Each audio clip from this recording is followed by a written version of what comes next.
बिस्मिल्लाहिर्रहमानिर्रहीम। स्टूडेंट, अभी तक हमने जितने भी प्रीवियस क्वेश्चंस किए हैं वो ओनली फर्स्ट पॉपुलेशंस के लिए किए हैं। सेकंड पॉपुलेशन के लिए मैंने आपको कुछ बोर्ड वीडियोस बना के दी हैं, बट मैं आपको कुछ समरीज इसके साथ डिस्कस करना चाहूँगी बिकॉज ये वेरी वेरी इंपॉर्टेंट है। ये जो छोटे छोटे नोट्स हैं ना स्टूडेंट, ये तमाम चीज़ें मैं आपको प्रीवियस करवा चुकी हूँ, लेकिन ये जो छोटे छोटे नोट्स हैं जो कि समरी टाइप बनी है वो मैं इस तरह से आपको इस चैप्टर में करवा रही हूँ ताकि जो आपका कॉन्सेप्ट है ना वो साथ साथ क्लियर होते जाए। ये जो नोट्स के हिसाब से मैं आपको करवा रही हूँ ना, ये आपको बुक पे नहीं गिवन है।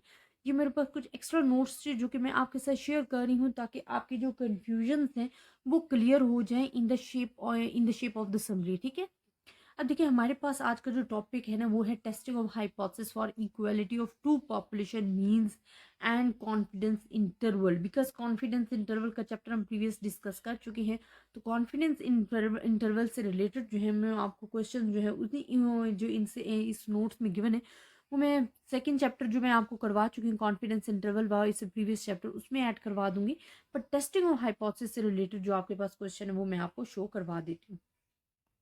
स्टूडेंट, आज की सबसे पहले जो आपका काम है ना वो तो आपके पास पता होना चाहिए ये समरी का। देखिए ये दो पॉपुलेशन हमें यहाँ पे गिवन होंगी। ठीक है, अब आपने जितने भी प्रीवियस क्वेश्चंस दिए हैं ना वहाँ पे आपको क्या गिवन था, ओनली वन पॉपुलेशंस गिवन थी। जब आपके पास आ जाता है ना, जब हम पढ़ते हैं कि testing of hypothesis for equality of two population mean, जब टू पॉपुलेशन मीन्स का नेम आ जाता है तो इट्स मीन कि आपके पास दो पॉपुलेशंस गिवन होंगे। अब जब आपको क्वेश्चंस गिवन होगा तो उन दो पॉपुलेशंस में आपको एक में जो पॉपुलेशन दो पॉपुलेशंस गिवन होंगी ना, एक पॉपुलेशन वन होगी एक पॉपुलेशन टू होगी। एरो के हिसाब से बताया गया ये पैरामीटर्स होते हैं। मैं आपको ये बताती हूँ पैरामीटर्स जो हैं वो हमारे पास क्या है, म्यू एंड सिग्मा। अब पॉपुलेशन वन जो है उसमें आपको म्यू वन भी गिवन होगा, सिग्मा वन स्क्वायर मतलब वेरिएंस भी गिवन होगा। अब वैल्यूज आर अननोन है, वैल्यूज आपको अननोन होंगी, वो बताई जाएंगी, वो जिस तरह भी आपकी क्वेश्चन की सिचुएशन पे डिपेंड करता है। इसी तरह पॉपुलेशन टू जो है उसमें भी mu two and sigma to. अब जो पॉपुलेशन वन का म्यू है उसको आप म्यू वन से शो करोगे, जो पॉपुलेशन टू का उसको म्यू टू से शो करोगे। जो पॉपुलेशन वन का सिग्मा स्क्वायर होगा उसको सिग्मा वन स्क्वायर से शो करोगे, जो सेकेंड है उसको सिग्मा टू स्क्वायर से शो करोगे।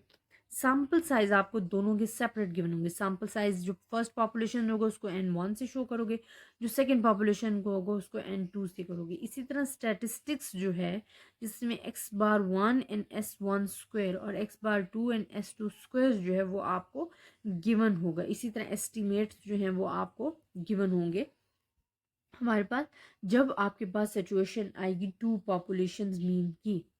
अब टेस्ट स्टेटिस्टिक देखिए, अब आपने कहाँ पे जी टेबल लगाना है कहाँ पे टी टेबल लगाना है, मैं आपको ये मेंशन करा दे रही हूँ। टेस्ट स्टेटिस्टिक जब दो पॉपुलेशन आपको गिवन होंगी, जब sigma square one and sigma square two given होगा, तो आपने सिग्मा को देखना है कि क्या सिग्मा स्क्वायर वन और ये एक जैसे गिवन होंगे। ये नहीं कि आपको एक अननोन होगा और एक अननोन होगा, ऐसे कभी भी नहीं होगा। क्वेश्चन में आपको दोनों या तो नॉन होंगे या तो अननोन होंगे। आपके पास अगर क्वेश्चन आते हैं जिसमें दो पॉपुलेशन यूज हो रही होती है, अगर तो sigma one square and sigma to square non है, ठीक है, नॉन है, तो फिर आपको फर्क नहीं पड़ता कि एन लेस देन है या ग्रेटर देन है या क्या चीज़ है। ठीक है, फिर आपने जी टेस्ट ही लगाना है। लेकिन अगर वो अननोन है फिर आपने देखना है, ये अननोन में ये एक और चीज़ भी ऐड कर लें। जब आपके पास sigma one and sigma two unknown होगा ना, तो आपने देखना है कि N one and N two जो है वो both are greater than less than 30 होने चाहिए। लेस देन, ठीक है, हमारे पास लेस देन 30। अगर वो लेस देन 30 हैं तो टी टेस्ट लगेगा, लेकिन अगर वो ग्रेटर देन 30 है और अननोन है तब भी आपके पास जी टेस्ट लगेगा। सेम सिचुएशन अप्लाई होगी जैसे कि हमने अप्लाई की थी अपने क्वेश्चंस में। ठीक है, तो ये आपको पता होना चाहिए।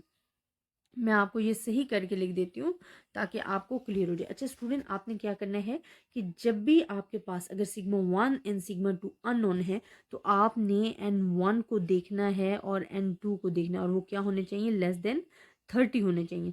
एक थ्री सिचुएशन भी लिखेंगे। अगर ये अननोन है और यहाँ पे अननोन है और एन वन एन टू हमारे पास ग्रेटर देन 30 है, तब भी आपके पास रीड टेस्ट ही लगेगा। ये सिचुएशन सेम सिचुएशन है जो कि आपने सिंगल पॉपुलेशंस के लिए की थी। यहाँ पे डिफरेंस सिर्फ क्या है कि we have the two population in the question, बाकी जितने भी सर्कमस्टांसेस आ रहे थे जैसे कि प्रीवियस क्वेश्चन में हमने किए हैं वही सेम है। तो सिर्फ और सिर्फ आपको डिफरेंस बताने के लिए ये समरी मैंने आपको बताई है कि आपको पता हो कि अगर हमारे पास सिग्मा नॉन या अननोन आ जाता है, sigma 1 and sigma 2 because two populations given होंगी, तो वहाँ पे आपके पास जी टेस्ट लगेगा या टी टेस्ट। तो ये आपने अपने माइंड में रखना है। अब स्टूडेंट हमारे पास आ जाता है कि अगर पॉपुलेशन वेरिएंस आर अननोन है, सैंपल्स आपको गिवन होंगे। अच्छा, इसमें भी हमारे पास डिपेंडेंट और इंडिपेंडेंट। डिपेंडेंट का तो आपने पेयर टेस्ट किया है ना, यहाँ पे तो पेयर टेस्ट के अलावा कोई ऑप्शन है ही नहीं।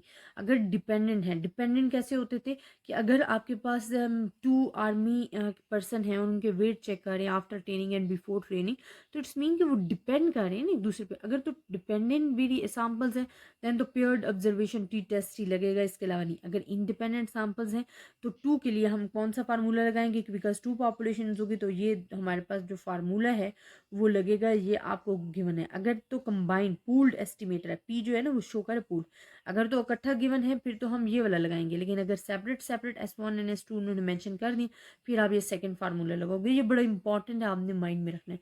तो आई होप स्टूडेंट आपको इस लेक्चर की समझ आई होगी। ये समरीज आप देख लो, अगर आप ये समरीज देख लोगे आपको फार्मूलाज माइंड में आ जाएंगे। आप फार्मूलाज को माइंड में रख लो कि जी अगर ऐसी सिचुएशन आ जाए तो ये फार्मूला लगना है, ऐसी सिचुएशन हो तो ये, और आपको डिफरेंस पता लगे तो आई होप आपके लिए कोई क्वेश्चन भी सॉल्व करना जो है वो मुश्किल नहीं होगा। तो आई होप स्टूडेंट आपको इस लेक्चर की समझ आई होगी। लेकिन अगर आपको फिर भी किसी भी किस्म की कन्फ्यूजन है तो आप मुझसे डिस्कस कर सकते हो। ये समरी सिर्फ मैं अभी आपको बता रही हूँ, इनसे जो क्वेश्चन है रिलेटेड मैं आपको बोर्ड पे भी करवा चुकी हूँ इसी चैप्टर में। आपने ये फुल चैप्टर देखना है, इंशाल्लाह आपके जितने भी जो कन्फ्यूजन हैं वो दूर हो जाएंगे और आपका कॉन्सेप्ट जो है वो क्लियर हो जाएगा।